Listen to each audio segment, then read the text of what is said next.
এই জন্য 1 মাস আগে আসছিলে? 1 বছর আগে। 1 বছর আগে আসছিলে, 1 মাস তো কোর্স করে চলে গেছিলে। হ্যাঁ হ্যাঁ। আচ্ছা, তো 1 বছর পরে এসে তোমার হাতের কি অবস্থা আছে? এখন এই যে আলহামদুলিল্লাহ তো ভালোই চালাচ্ছি। বাসা কোথায় তোমাদের?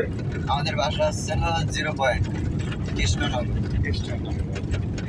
1 বছর পরে এসে তোমার কি কোনো সমস্যা হয়েছে? 1 বছর পরে আসার পরে ওস্তাদ কি তোমাদের গাড়ি দিতে মানা করছে নাকি করছো? কিছু তেল কিনে দিচ্ছ? হ্যাঁ হ্যাঁ, না কোনো সমস্যা নাই। এখানে কি আসার পথ আছে নাকি শিখে বেরিয়ে গেলে আর আছে? আছে আছে, হ্যাঁ অবশ্যই আছে, আসার পথ আছে। শিখে বেরিয়ে গেলে কি আসার পথ আছে নাকি ওই শেষ? না আছে, কি আছে সেটা বল। আসার পথ আছে তো। আর মনে করেন আপনি এখন চালাবেন, যদি কেউ যদি চালাতে চায়, মানে এখন হাতটা একটু ক্লিয়ার করার দরকার, আরো আবার একটু চালানোর দরকার, পুনরুদ্ধার মন করতেছে। সেক্ষেত্রে কি বাড়তি কোনো টাকা লাগে না শুধু তেল না কিনে দিলে হয়? শুধু তেল খরচটা দিলেই হবে। তারপরে তোমাদের সাথে ব্যবহার কেমন করে সে? হ্যাঁ খুবই সুন্দর ব্যবহার, আন্তরিক এবং বন্ধুত্বপূর্ণ। বন্ধুত্বের সুলভ ব্যবহার সব। এখন কোথায় চালাচ্ছ তুমি? আমি এখন চালাচ্ছি মস্তুর মোড় টু বাইপাস রোডে।